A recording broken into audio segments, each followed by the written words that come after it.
ముచ్చట్లు రాజన్న ముచ్చట్లు.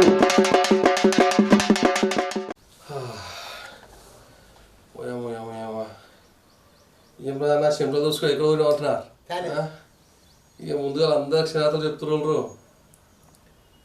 ఏం ఎక్కడ ఏం కథ చెప్పంటారు కదా. ఇప్పుడు కన్నపల్లి గ్రామం మన పూడూరు మండలం వికారాబాద్ జిల్లాకు వచ్చిన. ఇక మేడం అనమాట సర్పంచ్. మేడం పేరు వచ్చేసి పవిత్ర. ఇక అబ్రాహం సార్, పవిత్ర అబ్రాహం మహిళా రిజర్వేషన్ రావడం వల్ల ఇక అబ్రాహం సార్ ఇంగ్లీష్ ఆడే మేడం నిలబెట్టి గెలిపించి మంచి మంచి కార్యక్రమాలు చేస్తున్నారట. చాలా రోజులు రాజకీయంగా అంటే వాళ్ళ కుటుంబం నుండి కాంగ్రెస్ పార్టీ, ఇప్పుడు అదే పార్టీలో కొనసాగిస్తూ సోషల్ యాక్టివ్ కూడా మంచి కార్యక్రమం అంటున్నాడు. ఇంకో విషయం చెప్పాలంటే సార్ వకీల్ సాబ్, మళ్ళా మన అబ్రాహం సార్ వకీల్ సాబ్ కూడా. ఇక వకీల్ సాబ్ కంటే ఉంటే అన్ని కానులు అన్నీ తెలిసి ఉంటాయి. ఇక ఫండ్ ఎట్లా చేసుకోవాలి, ఫండ్ ఎట్లా వేయాలి, ఫండ్ ఎట్లా తెచ్చుకోవాలి, ఏం కార్యక్రమాలు చేయాలి అన్నీ తెలిసి ఉంటాయి. కాబట్టి ఏం చేసిన ఏం కదా అవన్నీ అడిగి తెలుసుకోమండి. పిల్లలు వాళ్ళు పనది. నమస్తే. నమస్తే రాజన్న, బాగున్నారా? నమస్తే. మీరు కొట్టుకోయారంట, అందుకే కూర్చున్నాడు ఇక వచ్చిందాక. అట్లా బయటకు రాటగా ఇక బతుకుదేరు అయితే గదే లేకపోతే అయితే బతుకమా ఎట్లయితే ఏమున్నది. ఒకవేళ చేసినాం కాబట్టి ఇక చేసుకుంటే ఇంత బతుకుదేరు. అందుకే ఇప్పుడు మీ ఊరికి వచ్చిన మనం ముచ్చట పెట్టడానికి సురు చేద్దామని చేద్దామన్నా. నేనంటే తెలుసుకుని వచ్చిన మా వేరు జరగదు కదా. ఒక్కసారి చెప్పు సార్ మీ గురించి. మా అందరికీ నమస్కారం.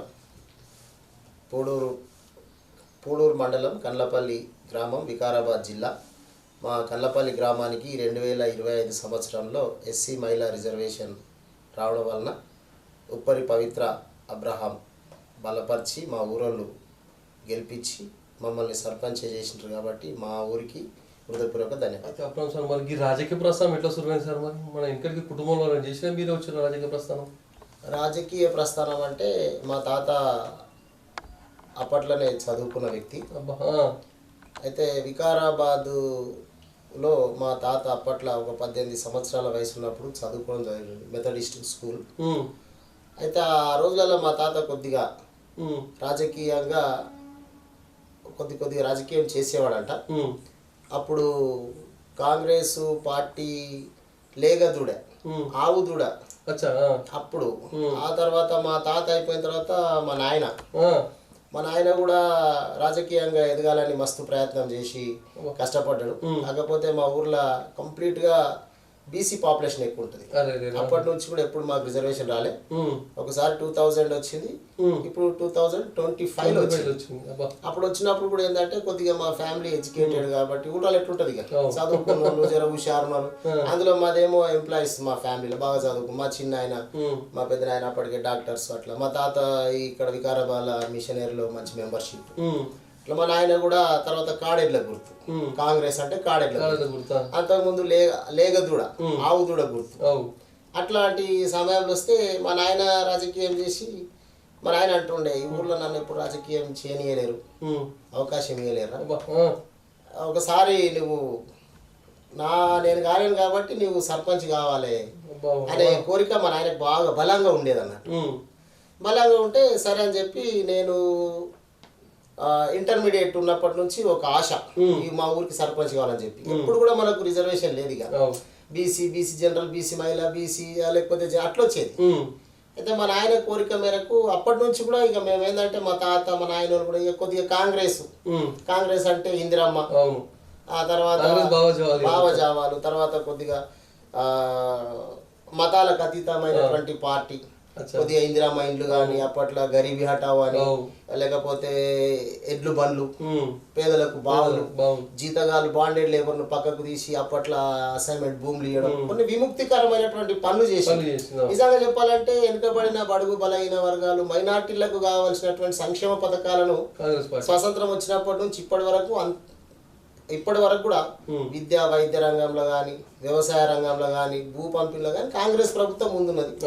ఆ భావజాలం అనేది మా తాత మా తండ్రి అట్లా నాకు కూడా వచ్చేసింది. కాబట్టి మనం ఇప్పటివరకు కూడా కాంగ్రెస్ పార్టీలో ఇప్పటి వరకు ఏం మారలేదు, పార్టీ అయితే ఏం మారలేదు సార్. మరి చదువు అయితే బాగా పెద్ద చదువు అయినా తెలిసింది. ఎంత చదువు సార్? MA చేసిన. ఏడిగినా ప్రాక్టీస్ మొత్తం ఇక? నేను last time Parigi bar association vice president ఉన్నా. అబ్బో మా మిసెస్ వచ్చి ఎంకామ్ ఎంపీల్ స్పెషల్ బీఈడి. అబ్బో అయితే స్వీకార్ ఉపకార్ ఉంది కదా సికింద్రాబాద్ లో, మెంటల్ రిహాబిలేషన్ అవును డెఫ్ అండ్ డమ్, అందులో డిగ్రీ ఫ్యాకల్టీ చేసేది. అచ్చా అచ్చా అచ్చా. అయితే సర్పంచ్ అయినందుకు ఈ మధ్యలో బంద్ చేసి అరే అరే అరే. ఊరికి సేవ ఇక. ఊరికి సేవ చేద్దాం, గ్రామంలో సర్పంచ్ కావాలి. కొద్దిగా మా మా తండ్రికి ఉన్న కోరిక నేను నెరవేర్చాను, మా తాతకు ఉన్న కోరిక మా తండ్రి నెరవేర్చాను. అవకాశం వచ్చింది, ప్రజలు కూడా నన్ను నమ్మిండ్రు, విశ్వసించిండ్రు. ఈ రోజు నన్ను సర్పంచ్ గెలిపించారు కాబట్టి వాళ్ళకు కూడా సేవ చేసే భాగ్యం ఊరికి. ఎంత పెద్ద స్థాయికి పోయినా నేను ఢిల్లీకి రాజునైనా ఏమైనా ఊర్లో సర్పంచ్ అంటే ఎవడైనా 1000 ఏళ్ళు అయినా కూడా ఊర మొత్తం ఊరు మునిపోయి ముంగలు కూడా ఎవరున్నారంటే పలాని రోజు పలాని అబ్రహాం పవిత్ర సర్పంచ్ అని చెప్తారు. ఇప్పుడు ప్రధానమంత్రులు చాలా మంది ఉన్నారు, 5-6 మంది ఎవరు గుర్తుపడరు, అయిపోయింది. నిజమా కాదా? ఇప్పుడు ముఖ్యమంత్రులు చాలా ఎవరు గుర్తుపడరు. ఊరికి సర్పంచ్ చేసినటువంటి సేవ, సర్పంచ్లకు ఉన్న గుర్తింపు ముఖ్యమంత్రికి ఉండదు, ప్రధానమంత్రి ఎవరికి ఉండదు. ఊరికి 100%.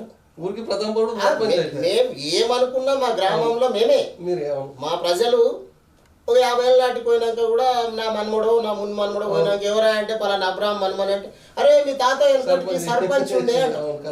ఇప్పుడు ముఖ్యమంత్రి ప్రధానమంత్రి అనుకో ఉన్న 5 ఏళ్ళు మంచి ఆడావిడి అంచెలు ఉంటుండొచ్చు, ఓ 10 ఏళ్ళు 20 ఏళ్ళ ముఖ్యమంత్రి అవు ఉండనంటే తెలుసా అంటే అంటారు. కానీ సర్పంచ్ పెద్ద పోస్టులు. మరి మీరు అన్నదమ్ములు ఎంతమంది? మేము 3 అన్నదమ్ములు. మన నంబర్ ఎంత? నాది 3వ నంబర్. ఇద్దరు అన్నలు ఏం చేస్తారు? పెద్ద అన్న టీచర్, రెండో అన్న వ్యవసాయం చేసుకుంటాం. ఆ రోజులల్లో మా తాతకు కొద్దిగా చదువుకోవాలన్న ఉద్దేశంతో మేము ఉప్పరి పని చేసేది, ఉప్పరోళ్ళం అన్న. ఆ ఉప్పరి పని చేస్తే ఆ రోజులలో ఇక కంపోజిషన్, మ్యాథ్స్ కానీ అవి వాస్తవం ఉంటాయి కదా. ఇక కొద్దిగా అందులో ఈ చదువుంటేనే ఎవరన్నా ఉప్పరి పనికి ముందుకు జర లెక్కలు తీసిన దారము అవన్నీ మెజర్మెంట్ కావాలి, చదువు కావాలని చెప్పి ఆ రోజులలో 1907లోనే మా తాతను అక్కడ వికారాబాద్లో మెథడిస్ట్లా మిషనరీలా వచ్చి అప్పుడు వాళ్ళు తెల్లోళ్ళు వచ్చి పిలుచుకొని పోయారు అనమాట. కూడుకు తిండికి లేక పోయిన వాళ్ళం అనమాట. ఇక వాళ్ళు చదివిపిస్తే ఈ రోజు ఈ స్థాయిలో ఉన్నాం. మరి ఎట్టకెళ్ళకు కోరిక అంటారు మీరు, నాయన నుండి కోరిక మీకు సర్పంచ్ కావాలని చెప్పి. ఇక మీ నుండి మేడంకి వచ్చిన అవకాశం మరి. మేడంకి రావడం వల్ల మరి పోటీ చేస్తే ఇంటికి వెళ్ళి ప్రచారం చేసి అప్పుడు సమస్యలు ఏం చెప్పారు సార్ మరి మన గ్రామంలో? మా తాన ఎక్కువ గ్రామంలో ఉన్న సమస్యలు ఏంటంటే సార్, మా ఊరు కంప్లీట్గా 100% ఎన్రోల్మెంట్ ఎడ్యుకేషన్లో. బాగా చదువుకున్న వాళ్ళు ఇంచుమించు ఒక 50-60 మంది ఎంప్లాయీస్ ఉంటారు సార్. అందులో వ్యవసాయం మీద ఎక్కువ ఆధారపడుతుంది మా ఊరు. అయితే మా ఊర్లో ఒక గుట్ట ఉంటుంది, 2 వాగులు ఉంటాయి. ఆ గుట్టను దాటి ఈ వ్యవసాయ పొలాలకు వెళ్ళాలి మా ప్రజలంతా. అప్పుడు నన్ను చాలామంది మహిళలు అడిగింది ఏంటంటే, అయ్యా మీరు సర్పంచ్ గెలుస్తారు, మేము గెలిపిస్తాం, కానీ మాదొక మనవి ఏంటంటే మేము రానికి పోనీకి చాలా బురద అవుతున్నది. పోవడం రావడం కానీ, పశువులు కానీ, ఎడ్ల బండ్లు కానీ కనీసం మేము పోవాలి రావాలంటే చాలా కష్టం ఉంది వర్షాకాలం వస్తే. ఆ గుట్ట వెనుక ఉన్నటువంటి 2 వాగుల కాడ 2 కల్వర్ట్లు నిర్మిస్తే నేను తప్పకుండా గెలిపిస్తామని ప్రజలు అన్నందుకు ఆ మాట ఇచ్చి, ఆడపిల్లల ఆశీర్వాదాలు ఎక్కువ నాకు. మేము గెలవడానికి మెయిన్ మా ఊళ్ళో ఉన్నటువంటి మహిళా సోదరిమణులు, మా అమ్మలు, అక్క చెల్లెళ్ళు అందరూ కలిసి మమ్మల్ని ఆశీర్వదించారు. అదేవిధంగా ఎప్పుడో ఒక 30-40 ఏళ్ళ క్రితము మా కల్లపల్లికి ప్రధానమైనటువంటి రోడ్డు మార్గం ఉంటుంది. ఆ మార్గంలో వాగు మీద వంతెన ఉంటుంది. అది ఇప్పుడు శిథిలావస్థలో చాలా ప్రమాదకరంగా ఉంది. రేపు ఒకవేళ ఆదమర్చి ప్రజలు అటు ఇటు వర్షం వచ్చి పోతే మాత్రం చనిపోయే ప్రమాదం ఉంది. ఆ రోడ్డు కూడా మీరు ఆ కల్వర్ట్ కూడా మీరు కట్టాలి అంటే 50 లక్షల వ్యయంతో ఉంటుంది. దాన్ని కూడా హామీ ఇచ్చి ప్రజలతోటి ఇవి తప్పకుండా నేను నెరవేరుస్తాను మీకు అని చెప్పేసి ఈ 3-4. ఇంకొకటి ఏంటంటే మాకు హై స్కూల్ వచ్చేసి అంగర్చిటంపల్లి ఉంటుంది మా ఊరి పక్కన, Pudur mandal Angarchitampalli village, 10th class వరకు ఉంటుంది. మా ఊరు నుంచి విద్యార్థులు ఆ ఊరికి వెళ్తుంటారు అన్నట్టు. అయితే అక్కడి నుంచి ఇక్కడికి 800 మీటర్స్ ఉంటుంది. అది కూడా సీసీ రోడ్ వేయాలి, లేకపోతే బీట్ రోడ్ వేయాలని మా ఊరి ప్రజలు కోరుకుంటే ఆ 1, 2 ఈ 3 వాగ్దానాలు ఇవ్వడం వల్ల మా ఊరోళ్ళు విశ్వసించి నన్ను గెలిపించడం జరిగింది. అప్పుడు సార్ మరి మెజార్టీ ఎంత వచ్చిందంటే మేడంకి? 9 నవగ్రహాలు చాలా లక్కీ సార్. ప్రపంచం దానికోసం వెయిట్ చేస్తుంటారు. 90 వచ్చినా 99 వచ్చిన 9 ముఖ్యం కాబట్టి ఆ 9 వచ్చింది సార్ నాకు. అంటే మరి పంచభూతాలు ఆశీర్వదించినాయి, ముక్కోటి దేవతలు అందరూ ఆశీర్వదించారు సార్. అందుకే నన్ను ఆ 9 ఓట్లతోటి నా ఊరు ప్రజలు గెలిపించారు. టఫ్ ఎలక్షన్ సార్, చాలా అంటే చాలా టఫ్. త్రిముఖ పోటీ, త్రిముఖ పోటీలో ఆ ముగ్గురు త్రిముఖ పోటీ. అందులో ఒకటి ఏంటంటే ఇక మా ఊడు పని చేస్తాను నమ్మకం విశ్వాసం గట్టి. అందులో ఇంకోటి ఏంటంటే మా ఊళ్ళో యూనివర్సిటీలో పిహెచ్డి చేసిన వాళ్ళు ఉన్నారు, పిహెచ్డి చేసిన ప్రొఫెసర్స్ ఉన్నారు. తర్వాత ఉస్మానియాల, హెచ్సియుల, కాకతీయుల యూనివర్సిటీల దాదాపు ఇంచుమించు MA Telugu literature, MA BEd, MA Telugu పండితులు ఉన్నారు, టీచర్స్, గవర్నమెంట్ ఎంప్లాయీస్ ఉన్నారు. కాబట్టి ఆచితూచి ఓట్లు వేస్తారు. అంత ఈజీగా ఉండదు అన్నట్టు. ప్రతి ఒక్కటి వీడు కరెక్టా కాదా, మంచా చెడా అనేది ప్రతి ఇంట్లో ఒక పీసీ హోల్డర్ ఉన్నప్పుడు ఎట్లుంటుంది సార్. ఇప్పుడు మామూలుగా ఉన్న విలేజ్కి ఈ ఊరికి ఉన్న విలేజ్ ఇంకోటి. అందులో మా దాంట్లో ఏంటంటే అంత ఎస్సీలం బీసీలం కదా, చైతన్యం ఎక్కువ.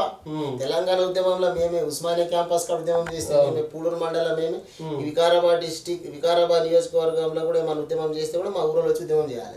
అంత రెవల్యూషన్ ఉన్న విలేజ్. అట్లా మరి ఖర్చు ఎంత వచ్చింది సార్ ఎలక్షన్? ఏ కార్సేమో సార్, ప్రజలందరూ విశ్వసించారు కాబట్టి ఏమన్నా చాయ్ బీర్లు కోటర్లు ఏం లేదు సార్. ఖాళీ చాయ్ పాని అందరితో ఆశీర్వాదం పెద్దలు దీవించారు అంతే.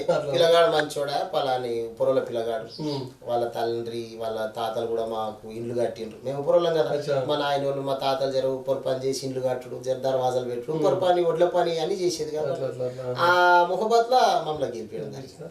మరి గెలిచిన ఎటువంటి కార్యక్రమం గెలిచినాక సార్ ఇప్పుడు నేను ఏదైతే హామీ ఇచ్చిందో హామీ మేరకు పనులు నడుస్తున్నాయి సార్. ఇప్పుడు నేను ఏదైతే గుట్టెనక 2 వాగుల మీద అన్నానో ఆ కల్వర్ట్లు 5 లక్షలు పెట్టి వరకు నడుస్తుంది సార్ అక్కడ. తర్వాత ఒకటి మాకు అంగడి బాట అని ఉంటుంది సార్, మా ఊరు నుంచి మనగూడ పోనీకే.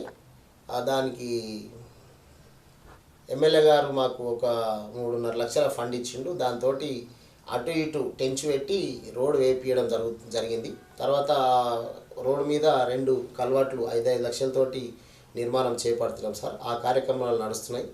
అదేవిధంగా ఒకటి మైనారిటీ వార్డు అని ఉంటుంది, 5వ వార్డు. ఇప్పటి వరకు ఏ సర్పంచ్ గెలిచినా ఎవరు గెలిచినా కూడా ఆ మైనారిటీ వార్డును, ఆ మసీద్ ఏరియా ఎవరు పట్టించుకోలేదు. మనము గెలిచిన తర్వాత నేను అక్కడ మాట ఇచ్చింది ఏంటంటే, నేను గెలిచిన వెంటనే మీకు సీసీ రోడ్ లేపిస్తుంటే మా ఎమ్మెల్యే గారు 5 లక్షల సీసీ రోడ్డు నాకు శాంక్షన్ చేస్తే వెంటనే అక్కడ ఆ యొక్క రోడ్డు నిర్మాణం చేపట్టి దాన్ని కంప్లీట్ చేయడం జరిగింది సార్. మాకు కొన్ని వర్క్లు అయితే ఇప్పుడు మేము ఏమైతే మాట ఇచ్చినామో ఆ వర్క్స్ అన్నీ కూడా నడుస్తూ ఉన్నాయి. కొత్తగా ఎప్పటి నుంచో ఒక బోర్ ఉంటే ఆ బోర్లో మోటార్ లేకుండే, మేము సర్పంచ్ అయినాక మాట ఇచ్చి ఆ బోర్లో మోటార్ వేయడం జరిగింది. ఆ మోటార్ వలన ఇప్పుడు 1వ వార్డు, 2వ వార్డు, 3వ వార్డు ప్రజలకు కొద్దిగా నీటి సౌకర్యం కల్పించడం జరిగింది. ప్రజలు చాలా హ్యాపీగా ఉన్నారు. ఇప్పటివరకు ఏ సర్పంచ్ అయినటువంటి పని ఈ సర్పంచ్ వచ్చి ఇచ్చిన మాట ప్రకారం మాకు అందులో బోర్ దించి ఈ యొక్క నీరు మాకు వచ్చే విధంగా చేసిండు. కాబట్టి నీటి సౌకర్యం మాకు బాగా కలిగి ఉన్నందుకు అని వాళ్ళు చాలా హ్యాపీగా ఫీల్ అయినారు. అదేవిధంగా ఒకటి మొన్ననే అండర్ డ్రైనేజీ కూడా ఒక 130 మీటర్లు చేయడం జరిగింది. అది కూడా కంప్లీట్ అయిపోయింది. తర్వాత ఇంకొకటి ఏంటంటే కొద్దిగా శ్మశాన వాటిక నుంచి పొలాలకు వెళ్ళేటటువంటి మార్గంలో బురదమయం ఉంటుండే, అంతా పోవడం రావడం ప్రజలకు జర ఇబ్బందికరంగా ఉంటుండే. అక్కడ కూడా కొద్దిగా మట్టి పోసి దాన్ని కూడా ఆ రోడ్ను కూడా లెవెల్ చేయడం జరిగింది. అక్కడ కూడా లాస్ట్లో ఒక కల్వర్ట్ కావాలి, ఎందుకంటే అక్కడ నుంచి Chitampalli main road, Hyderabad Bijapur main రోడ్కి వెళ్ళాలంటే కూడా పొలాల్లో పోవాలి కాబట్టి అక్కడ కూడా కల్వర్ట్ నిర్మాణం చేపట్టడం జరుగుతుంది. కొన్ని కార్యక్రమాలు బాగానే చేస్తూ ఉన్నాం. అదేవిధంగా కొంత వాటర్ ప్రాబ్లం ఉంటే వాటర్ ప్రాబ్లం కానీ, తర్వాత కరెంటు లైట్లు కూడా వేయడం జరిగింది. అయితే కరెంటు కూడా లైట్లు వేసినప్పటికీ కూడా కొద్దిగా వాతావరణము, ఈ గాలికి అప్పుడప్పుడు ఈ కార్బన్ రావడం వల్ల కూడా కొద్దిగా ప్రాబ్లమ్స్ ఉంటున్నాయి. చేసే పనులు అనేది చేస్తున్నాం. ఇంకొకటి 3,60,000 పెట్టి ఒక 34 కెమెరాలు పెట్టించినాం సార్ ఊరంతా కంప్లీట్గా. కెమెరాలు కూడా మేము ఆలోచన చేసి మా పాలక వర్గము, మా గ్రామ పంచాయతీ, మా సెక్రటరీ, మా ఉప సర్పంచ్, మా వార్డ్ మెంబర్స్ అందరు సహకారంతో ఆ కెమెరాలు పెట్టడం జరిగింది సార్. ప్రతి వీధికి ఒకటి చొప్పున. అయితే అబ్రాహిం సార్ మనం మాట్లాడుతా, మరి గతంలో కేసీఆర్ సార్ 10 సంవత్సరాలు ముఖ్యమంత్రి ఉండే, ఈ కింద రేవంత్ రెడ్డి సార్ వచ్చాడు. జర వీళ్ళిద్దరి మధ్యలో వ్యత్యాసం చెప్తా. వ్యత్యాసం అంటే తెలంగాణ కోసము అందరం కలిసి కొట్లాడి తెలంగాణ కావాలని చెప్పి ఆ రోజులల్లో కాంగ్రెస్ ప్రభుత్వం ఉన్నప్పటికీ ఎన్నో నినాదాలు చేసి సెంట్రల్లో సోనియా గాంధీ తోటి కొట్లాడి కూడా మనం తెలంగాణ తెచ్చుకున్న తెలంగాణలో ఆ రోజు కేసీఆర్ ఏమనంటే నేను అవసరమైతే దళితుని ముఖ్యమంత్రి చేస్తా, నేను తెలంగాణకు కావాలి కుక్క లేకుంటాను అన్నాడు. మాట తప్పిండు. దళితులను దండుకున్నాడు, ముఖ్యమంత్రి అయ్యిండు. మాట తప్పిండు. మాకు 3 ఎకరాలు ఇస్తున్నాడు. 3 ఎకరాలు ఇవ్వలే, లేని ముచ్చట్లు చెప్పిండు. అన్నీ ఏముంటుందంటే అరచేతిలో స్వర్గం చూపించి ఆగం చేసినటువంటి పరిస్థితి. 1,00,000 కోట్ల బడ్జెట్తో వచ్చినటువంటి తెలంగాణను ఇవాళ 3-4 లక్షల కోట్ల అప్పుతోటి తీసుకొచ్చి ఇడిచిపెట్టిండు.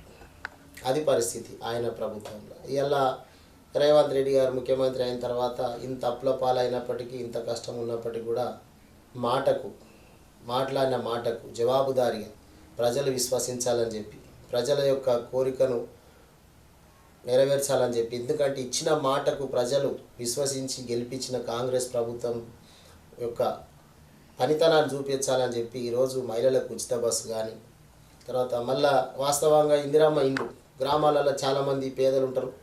పేదరికంలో ఉన్నటువంటి ప్రజలు ఇల్లు కట్టుకోవాలంటే కొంత వెసులుబాటు కావాలని చెప్పి మళ్ళీ ఇందిరమ్మ ఇండ్లు తీసుకురావడం, అదేవిధంగా కొన్ని సంక్షేమ పథకాలు ఆయన చేయవలసినటువంటి కార్యక్రమాలన్నీ ఆయన చేస్తున్నాడు.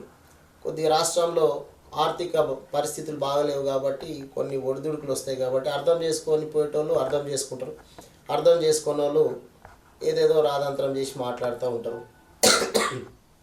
కాబట్టి ఈరోజు కేసీఆర్కు రేవంత్ రెడ్డికి తీసుకొని చూస్తే కేసీఆర్ అన్ని విధాలుగా ఉన్నదాన్ని అనుభవిస్తూ ముఖ్యమంత్రిగా పరిపాలన చేసిండు. ఏం లేని దాన్ని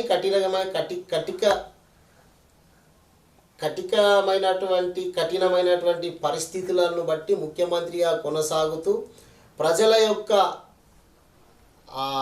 ఏదైతే కష్టాలు ఉన్నాయో తీర్చాలి, ప్రజలకు దగ్గర కావాలి, ప్రజలను ఏ విధంగా అయితే కేసీఆర్ మోసం చేసిండో మా కాంగ్రెస్ ప్రభుత్వం మోసం చేయకూడదని చెప్పి కళ్ళబొల్లి మాటలు చెప్పకుండా ఈ కాంగ్రెస్ ప్రభుత్వం ముందుకు సాగుతూ ఉంది. ఇంకోటి ఏ ప్రభుత్వాలైనా ఎవరైనప్పటికీ కూడా సర్పంచ్లను పక్కకు పెట్టడము, సర్పంచ్లను విస్మరించడం అయితే అది మంచిది కాదు అని నేను అభిప్రాయం. ఎందుకంటే ఈ భారతదేశం కానీ ఈ రాష్ట్రం కానీ ఏ రాజకీయ వ్యవస్థ ఏదైనప్పటికీ కూడా సర్పంచ్లపైనే ముడిపడి ఉంటుంది. సర్పంచి గ్రామంలో ప్రతి విషయాన్ని క్షుణ్ణంగా పరిశీలిస్తూ పొద్దున 5 గంటలకు లేచి ఇంటింటికి వాడవాడకు తిరుగుతూ వాళ్ళ సమస్యలు, వాళ్ళ యొక్క పరిస్థితులను, స్థితిగతులను, మోరీలు కానీ, తర్వాత రోడ్లు కానీ, ఇండ్లు కానీ, వారి మంచి చెడులు కానీ చూసుకొని తిరిగేది సర్పంచ్. కాబట్టి నేను లాస్ట్గా చెప్పేది ఏంటంటే ఏ ప్రభుత్వమైనా కానీ మా ఎమ్మెల్యేలు కావచ్చు, మా మంత్రులు కావచ్చు, మా ముఖ్యమంత్రి గారు కావచ్చు, పార్టీ అధినాయకత్వం అయినా కూడా ఎవరైనా కూడా సర్పంచ్లకు నెలకొక్క నాడైతే మన మీటింగ్ పెట్టుంటే సర్పంచ్లతోటి వారి సమస్యలు ఏందో తెలుసుకోండి. గత ప్రభుత్వాలు కింద మీద కావడానికే సర్పంచులు చేసిన పనికి తక్షణమే బిల్లులు ఇవ్వడం, తక్షణమే వారి సమస్యలు పరిష్కరించడానికి చూడండి. మా గ్రామాలలో సమస్యలు చాలా ఉంటాయి. మేము వస్తుంటే పోతుంటే వాడు మంచిగుండి తిడుతాడు, చెడ్డగుండి తిడుతుంటాడు. కాబట్టి అన్ని సమస్యలు బేరీ చేసుకొని మేము పోవాల్సి ఉంటుంది. సర్పంచ్ అంటే మాటలు కాదండి. ఎవరైనా వేరే వాళ్ళు ఉంటే ఆయనకు 10 మంది సలహాదారులు ఉండి ఏమైనా చెప్తారు, కానీ సర్పంచ్కి ఎవరు ఉంటారు? మాకు మేమే సలహాలు చేసుకోవాలి, సమస్యలతోటి ఉంటాం. కాబట్టి మమ్మల్ని పట్టించుకోండి. మాతోటి మీరు నెలకొక్క నాడు మీటింగ్ పెట్టుకోండి, మా సమస్యలు ఏందో తెలియండి. మాకు వారానికి ఒకనాడు ఎందుకు కాదు ఫోన్ చేయండి. సర్పంచ్లు ఎట్లున్నారా, బాగున్నారు, మీ ఊరు ఏమున్నది, మాకు ఖుషి అవుతుంది. కొద్దిగా మాకు ఏం చేయకుండా కూడా మా ఎమ్మెల్యే, మా మంత్రి, మా ముఖ్యమంత్రి మా గురించి మాట్లాడుతున్నారా, మమ్మల్ని పట్టించుకున్నారా, ఖుషి సంతోషంతో ఎక్కువ పనిచేయడానికి మేము ఉత్సాహం చూపిస్తాం. కానీ మేము 8 నెలలు అవుతున్నది గెలిచి ఇంతవరకు ఒక్కనాడు ఎవ్వరు కూడా మాతోటి మీటింగులు కానీ మా సమస్యలు ఏమున్నాయని చెప్పి మమ్మల్ని అడిగిన వాళ్ళు కానీ పలకరించిన వాళ్ళు కానీ లేరు. రేపు పొద్దుగాల ఎన్నికలు వచ్చినప్పుడు సర్పంచ్లు అందరూ అప్రమత్తం కావాలి, పార్టీకి పనిచేయాలంటారు. కానీ మరి మా గురించి పట్టించుకున్నప్పుడు మేము ఎట్లా పని చేస్తామండి? మమ్మల్ని పట్టించుకోవాలి కదా, మాతోటి రివ్యూ చేయాలి కదా. ఎట్లా గెలిచిండ్రు, ఎట్లా అయింది, మీ ఊరు ప్రజలు ఏమంటారు, మీ సమస్యలు ఏమున్నాయి, ఇందిరామ ఇండ్లు ఎట్లా ఇచ్చిండ్రు, లేకపోతే కళ్యాణ లక్ష్మి, షాది ముబారక్ ఏమున్నది, ఈ కార్యక్రమాలు ఏమున్నాయి, ఉచిత కరెంట్ ఏంది, ఏమంటారు ప్రజలని మమ్మల్ని కూడా తెలుసుకోవాలి. ఇస్తున్నాం చేస్తున్నాం అని మీరు అనుకుంటూ పోతే అన్నీ ఇస్తున్నాం చేస్తున్నాం అనుకుంటూ పోతే కూడా కాదు కదా. మాతోటి కూడా కొంత సమస్యలు ఏమైనా ఉంటే తెలుసుకోవాలి. మేమే వెన్నుముక కదా మీకు అందరికీ. రేపు పొద్దుగాల మంచి ఎలక్షన్లు అయినా ఏమైనా కూడా మా ఊళ్ళో మేమే కదా. మేము పోయి మా ప్రజలకు చెప్తేనే కదా ఏ పార్టీకైనా ఎవరికైనా గెలిపియాలి, మనం మనోళ్ళు మంచి చేసిన చెప్పేది. కాబట్టి కొద్దిగా దయచేసి రాష్ట్ర ప్రభుత్వాన్ని కూడా నేను మనవి చేసేది ఏంటంటే మమ్మల్ని పట్టించుకోండి, మా సర్పంచ్లకు అవకాశం ఇవ్వండి. మా సర్పంచ్లను పట్టించుకొని మాకు కొద్దిగా సమయం కేటాయించి మాతోటి వల్కరించి మా సమస్యలు తెలుసుకుంటే, ప్రజల సమస్యలు మీ దృష్టి తీసుకొస్తే, ఆ సమస్యలు ఈ సమస్యలు కలిస్తే మీరు కూడా కొంత ఏమైనా నిర్ణయం తీసుకొని కొన్ని పనులు చేయడానికి నిర్ణయం తీసుకుంటారు. కాబట్టి ఇటువంటి దృష్టి పెట్టాలని కూడా నేను కోరుకుంటున్నాను. దమ్మటిస్తే పోయే ముందు మాట్లాడుతా దగ్గర ఇంకా 4 సంవత్సరాల టైం ఉంది కదా మేడం. మరి మేడం అది ఇంకా మన గ్రామంలో ముందు చేయబోతున్న కార్యక్రమం ఏమున్నాయన్నా? ఇప్పుడు 4 సంవత్సరాల సమయం ఉన్నది. 4 సంవత్సరాల సమయం లోపల ఇప్పుడు మా ఎమ్మెల్యే గారు మాకు ఒక మహిళా భవనము శాంక్షన్ చేసిండు. అది పూర్తిగా కావస్తున్నది. జస్ట్ ఒక 15 డేస్లో కంప్లీట్ అయిపోతుంది. మహిళల కోసం ఒక భవనం కావాలి, మహిళలకు కూడా ఒక స్వేచ్ఛ ఉండాలి, వాళ్ళు కూడా ఒక మీటింగ్ ఏర్పాటు చేసుకుంటే మాకంటూ ఒక భవనం ఉన్నది అని చెప్పి మహిళలు కూడా ఆ విధంగా ఆనందపడాలనే ఉద్దేశంతో ఈ రాష్ట్ర ప్రభుత్వం ఒక ఆలోచనతోటి మహిళా సంఘాలకు మహిళా భవనాలు కూడా ఇవ్వడం జరిగింది. అది కూడా మేము పూర్తి చేస్తున్నాం. నేను సర్పంచ్ గెలిచిన వెంటనే నాకు ఆ ప్రొసీడింగ్ చేయడం జరిగింది, కంప్లీట్ అయిపోయింది. ఇప్పుడు ఒక 15 రోజులలో దాని ప్రారంభం కూడా చేయబోతున్నాం. అదేవిధంగా ఇప్పుడు మా ఎమ్మెల్యే గారు కానీ మా ముఖ్యమంత్రి గారు కానీ వారితోటి మేము సహాయం తీసుకొని మా ఎమ్మెల్యే గారి ఆధ్వర్యం లోపల మా గ్రామం లోపల మేము సీసీ రోడ్లు, అండర్ డ్రైనేజీలు, సైడ్ డ్రైన్లు, తర్వాత వీధి దీపాలు, ఇందిరమ్మ ఇండ్లు, ఈ కార్యక్రమాలన్నీ కూడా చేపడతాం, చేసి అభివృద్ధి చేస్తాం. అదేవిధంగా ఎక్కడైనా కూడా ఒకవేళ మా ఊర్లో చదువుకున్న వాళ్ళం ఉన్నాం కాబట్టి ఒక మహాత్మా జ్యోతిరావు పూలే స్టాచ్యూ పెట్టాలనుకుంటున్నాం. అట్లాంటి స్టాచ్యూ కూడా మేము పెట్టడానికి నిర్ణయం తీసుకొని పెట్టడానికి కూడా మేము సిద్ధంగా ఉన్నాం.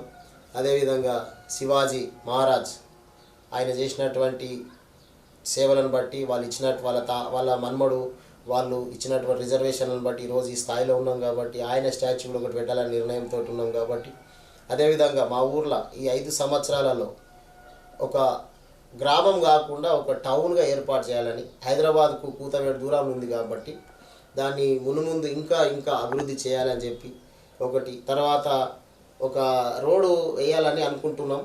ఒకవేళ మా ఎమ్మెల్యే గారు సహకరిస్తే ఒక 300 మీటర్లు 14 మీటర్ల వెడల్పుతోటి 300 మీటర్ల పొడవు 14 మీటర్ల వెడల్పుతోటి వేసి ఆ రోడ్డుకు ఇరువైపుల వీధి దీపాలు పెడితే మా ఊరు చిన్నగా మెల్లగా ఒక మండల హెడ్ క్వార్టర్ లాగా కొడుతుంది.